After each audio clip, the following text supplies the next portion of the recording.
So you're tired of living paycheck to paycheck, and you're tired of not having money, not having enough money to make ends meet, right? You're wondering what's going to happen to the bills that are overdue.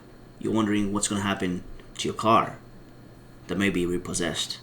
You're wondering what's going to happen to your mortgage. You're wondering about, all this, the everything has gone up in prices. Inflation is taking its toll on your finances. You're living paycheck to paycheck. And you're scared to death that, man, what happens if they lay me off?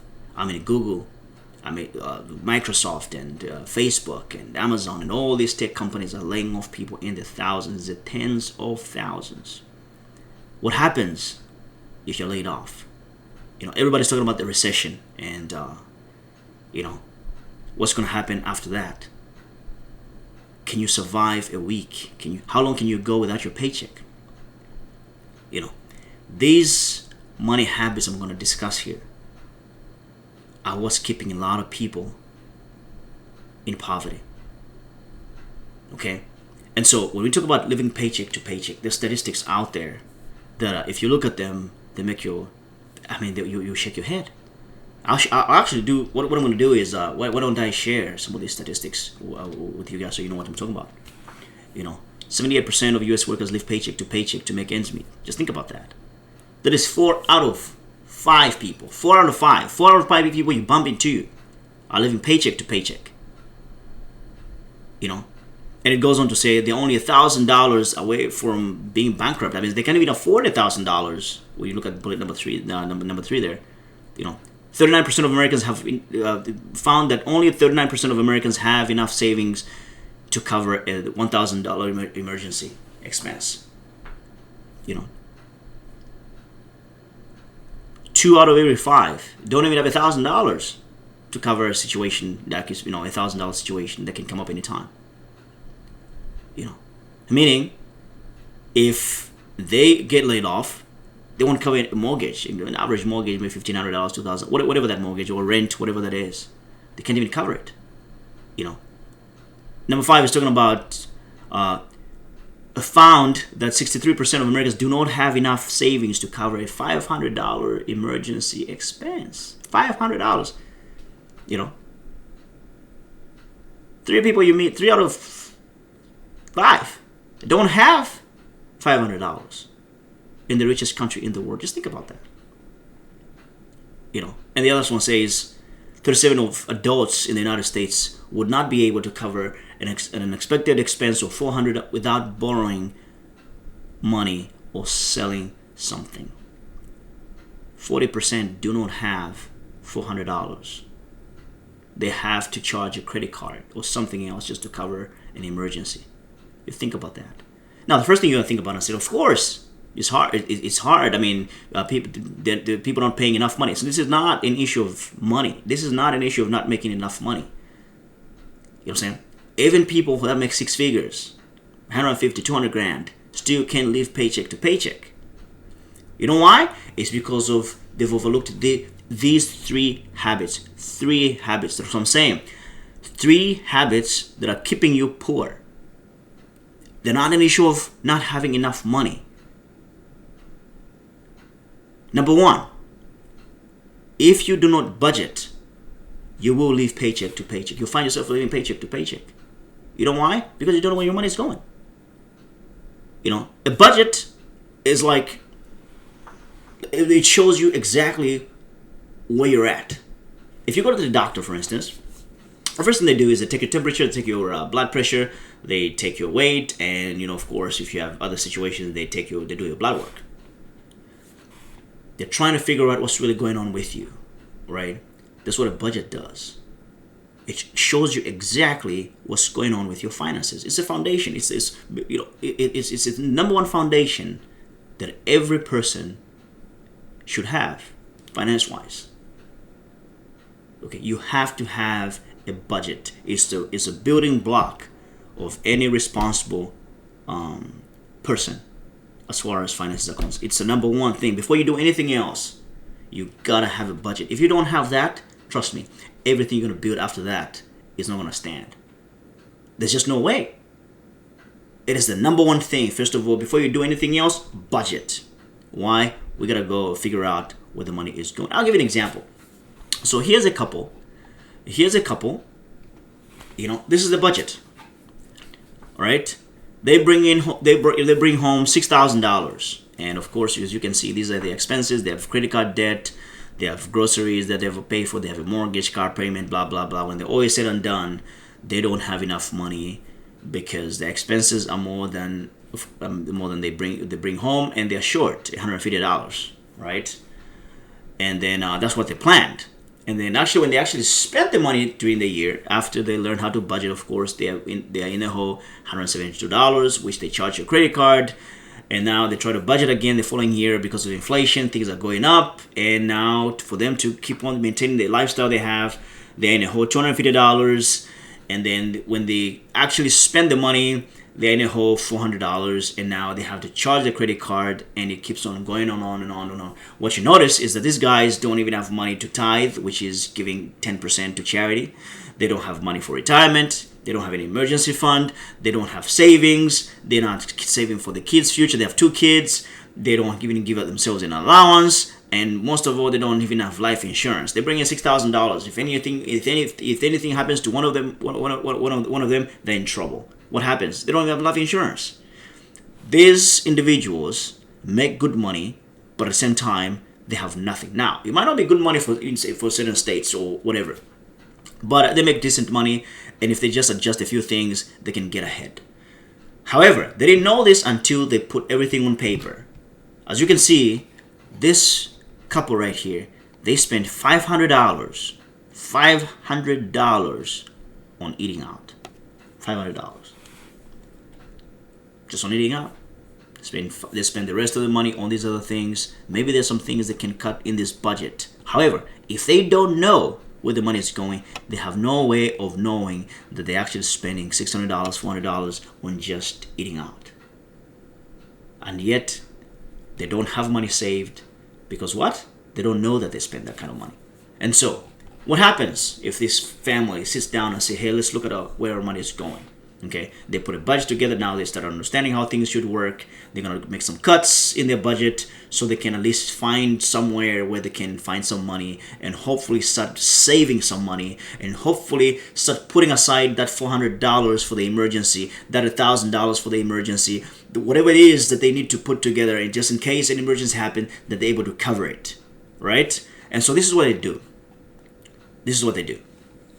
So in the red, what we've done there is that these are the expenses that they've decided to cut from their budget. Right? They're not going to go to the gym no more. They're going to just run around the street, in the neighborhood. And then they're going to, no internet no more. They're going to use their phones, and no food, no cable, no eating out. None of these things they're going to do no more. They're just going to try to see if they can find some money. And now they've reduced their expenses by a significant amount of money. Now they're living within their budget. Okay, the expenses are now, they were $6,400 before. They've reduced their expenses by $900, almost $900, actually $1,000. Now they're able to save $600.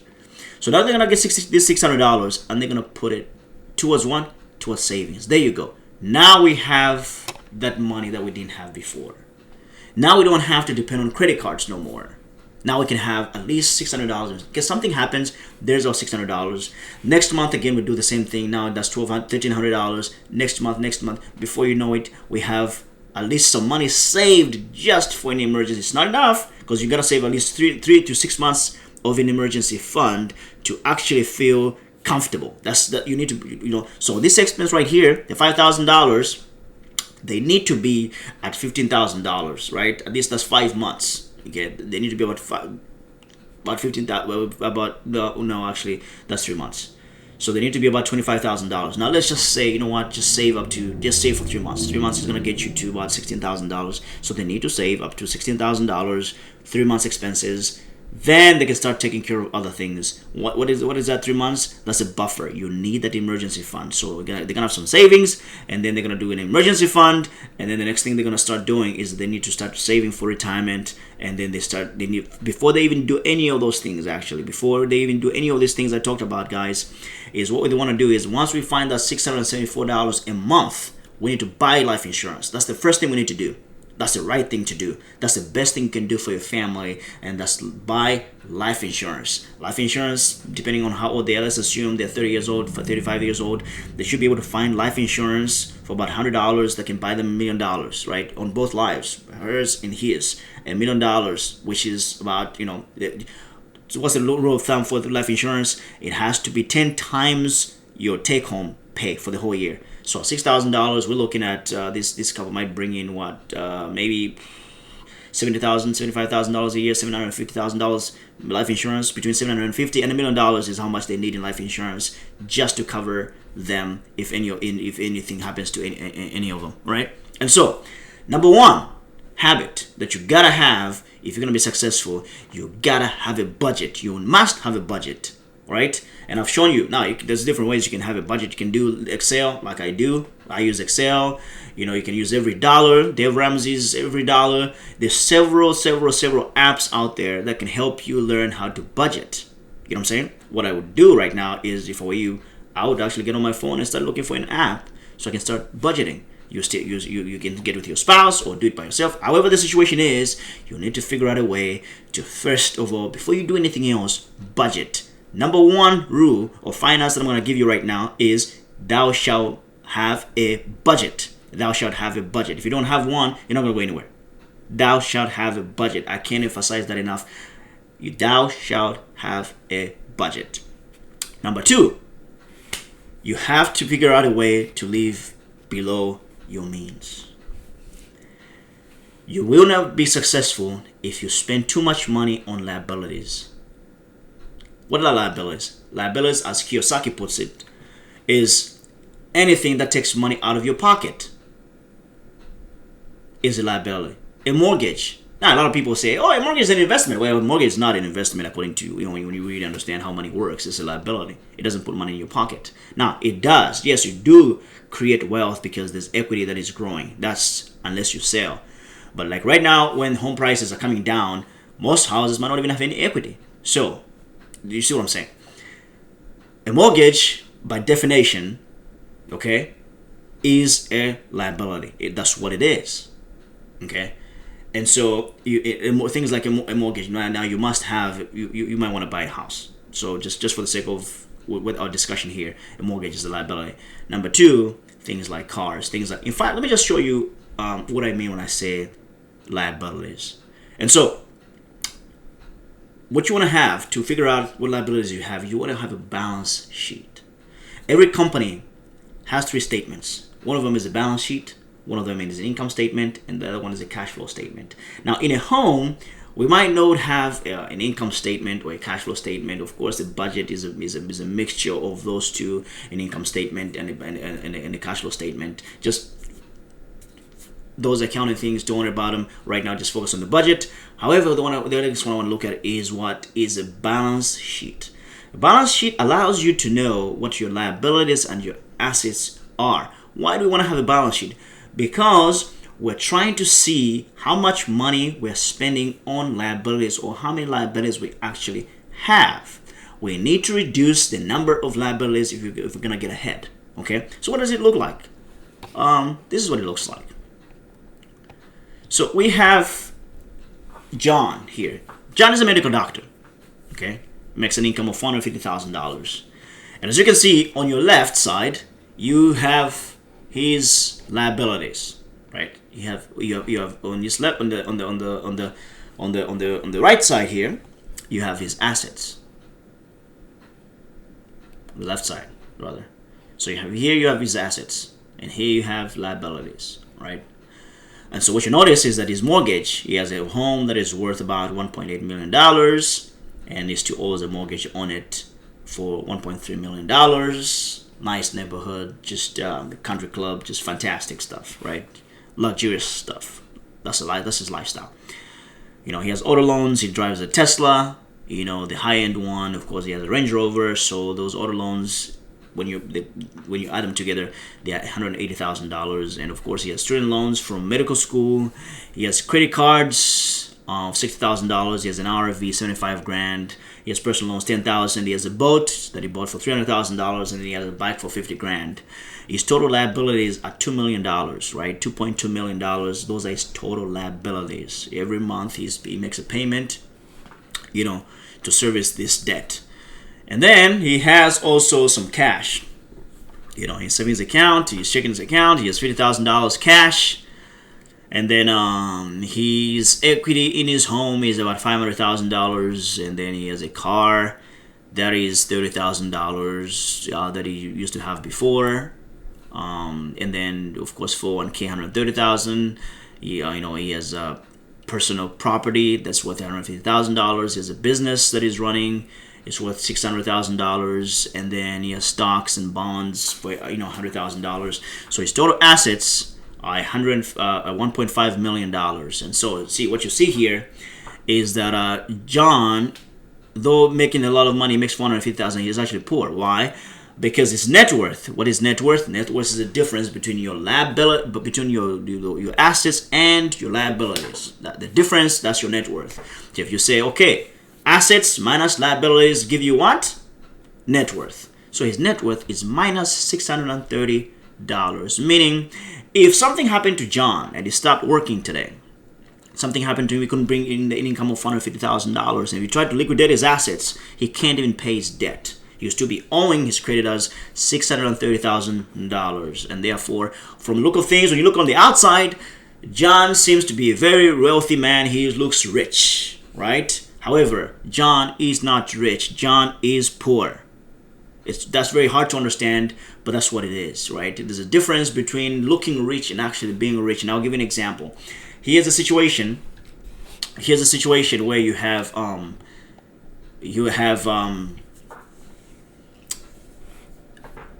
Susan.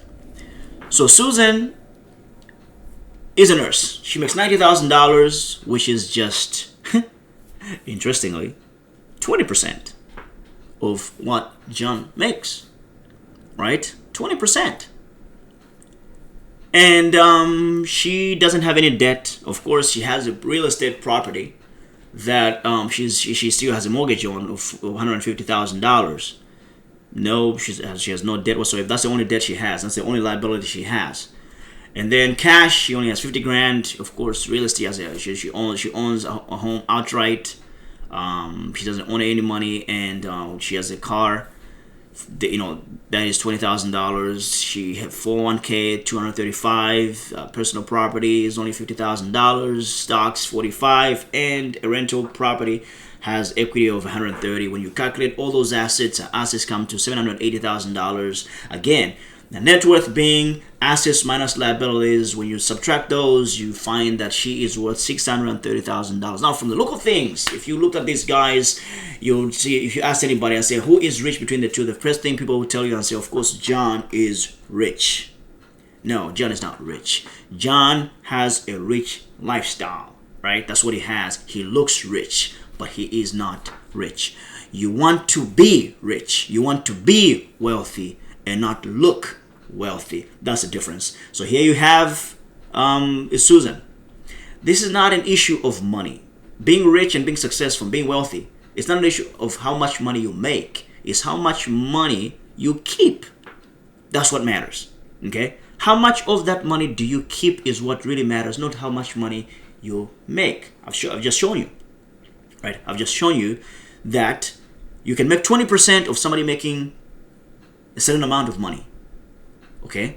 But you'll still be richer than they are. Wealthier because you actually have real wealth compared to their life. Right? If you liquidate her assets, she's able to pay. She can liquidate her assets. Susan can liquidate her assets and pay off the $150,000 with her money, and still be rich.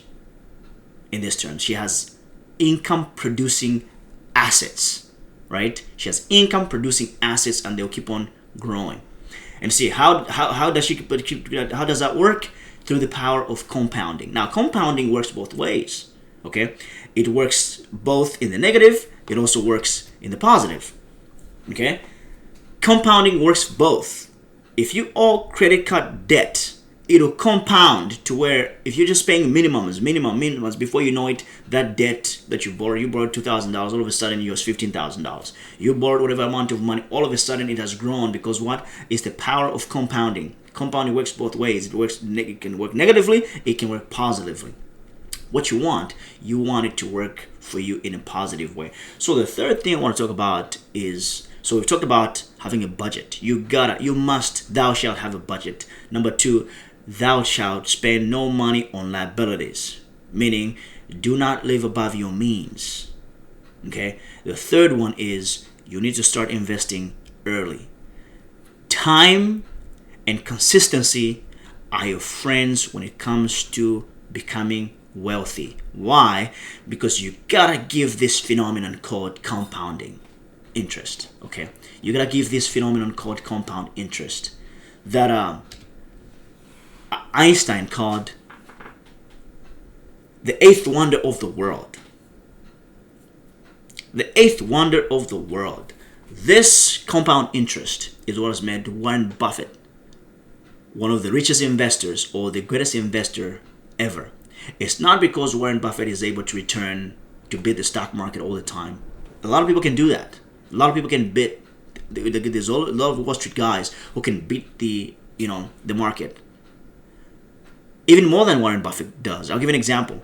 Jim Simons of Renaissance Technology, right? He beats the market so much that his return every year on average is 66%. Now, you'd think at 66% he should be richer than a person who just averages 23% every year. But that's not the case. That's not the case. Warren Buffett has been investing from the time he was 10 years old. By the time he was 30, he had $1 million. Not given to him, no. From his own investing. Okay? He had $1 million by the time he was 30. So from then to today, he's grown that wealth to be where he's at now, with 80 billion plus. His wealth is between 80 billion and 100 billion dollars. Okay. Now we talked about Jim Simons. Jim Simons is only worth 75% less than Warren Buffett, around 10 to 15, whatever that is. But it's not anywhere in the 80s or 90s billion dollars, right? And yet, he returns 3 times what Warren Buffett is able to do. 66%, and Warren Buffett 23%. That's 3 times what he's able to do every year. But it doesn't matter. Why? Because Jim Simons didn't have enough time. He's done it in half the time that Warren Buffett has done it for. And I'm going to show you why. You have to start early. If you don't start early, you can't take advantage of this phenomenon, this powerful phenomenon called compounding. Okay? It is a beautiful and powerful thing. And I'm going to give you an example here of Susan and John. Here you have Susan on one side. Susan and John graduate from high school. They're both 18-year-olds. And John decides, of course, he goes to college. He doesn't work, or he does a job, but he doesn't really invest or whatever it is. He does his own thing. Susan, on the other hand, decides to get a job at McDonald's, and she saves $2,000 every year. She puts aside some money every year. She invests in a wonderful mutual fund that returns 11% every year. Okay? Wonderful mutual fund that returns 11%. Okay? The average market returns about 10%. So even if she invested in the US market, just S&P 500 or any of the indexes, she returns 11%. Okay? $2,000, and she does it for 10 years. For 10 years, she's consistently putting money aside, $2,000 every year, for 10 years at 11%. And when she's 27 years old, after 10 years, she stops. Okay? She stops. She's put money in for 10 years, and she stops. She doesn't put any more money in. At retirement, she has $1.1 million. Notice, she only saved a total of $20,000 in that 10 years. She saved, if you just counted how many times she put in, when you calculate the sum of that money, it is only $20,000 she put in. And she stopped. For the next 33 years, she didn't do anything else. She didn't put any money in that fund. And you know what happened? That fund grew at 11%. It was now worth $1 million. Now, here's another guy. John went to college. He goes to college and he starts work, and he gets married and all those things. And he says, you know what? I think I need to start saving for retirement. And they say, since I got all this money, I'm gonna put aside $3,000 instead of the $2,000 that Susan was putting in. He decides, you know what? I'm gonna up it up. How about I put in $3,000? Let's see what that does. Now, John puts in $3,000 for the next 33 years. Okay? And then last year he says, you know what, I'm even going to throw in $4,000. And over the 3, I think I got enough money that we put in $4,000. So he puts in $4,000, and now he's putting a total of $100,000 in that 33 years. And the money also compounds at the same rate, which is what they invest in the same mutual fund. And it returns what? 11%. At 60, same age, same everything. He has $918,000. $240,000 less than Susan, who put in 20% what he put in. He put in $100,000. Who put in $100,000? She put in $20,000. She put in 20% of what he put in. And yet, she has $240,000 more than he does. That's the power of compounding over time. Like I said, 2 things that your friend investing. 2 things. 2 things. Number 1, time. Number 2, consistency. You gotta let time and consistency work for you. And then let the magic of compound interest do its magic. That's why it's called the 8th wonder. Time and consistency. You have to start early. If you start late, you can't you're not allowing the power of compound interest to work for you. That's why you're poor. Because what? Even today, you might not be putting money aside. Now, it's not too late though. It's not too late. It's never too late. It's harder. We all wish we started investing at 18 years old, but even at 27, at 28, whatever it is, however old you are, I just showed you the wonders of that's why the rich will always be richer and the poor get poorer. Why? Because the poor spend their money on liabilities, which keep on stealing. The compound interest works on them on the negative side. It makes making them more and more poorer, while the rich are getting more and more richer. So, in a nutshell, let's summarize what we just talked about, right? Let's summarize what we talked about. 3 habits that are keeping you poor. Number 1, not having a budget, meaning you don't know where your money is going. Number 2, spending money on liabilities. I just showed you that looking rich is not being rich. You know what I'm saying? Number 3, we talked about what? Starting early. When you start early, you have more money than the person who starts later. They will never catch up. They just within the same time frame, they can never catch up. Use compound interest to work for you. All right, guys. If you have any ideas of as far as what some of the what are some of the habits that are keeping others poor, you can put them in the comments below. Just comment in the comment below. And if you've not subscribed to this channel, go ahead and subscribe so that it helps me. It helps me, and of course, click on the notification button so that you're notified the next time I upload a video. Thank you for your time, guys. I will see you guys in the next video. Have a good one. Bye.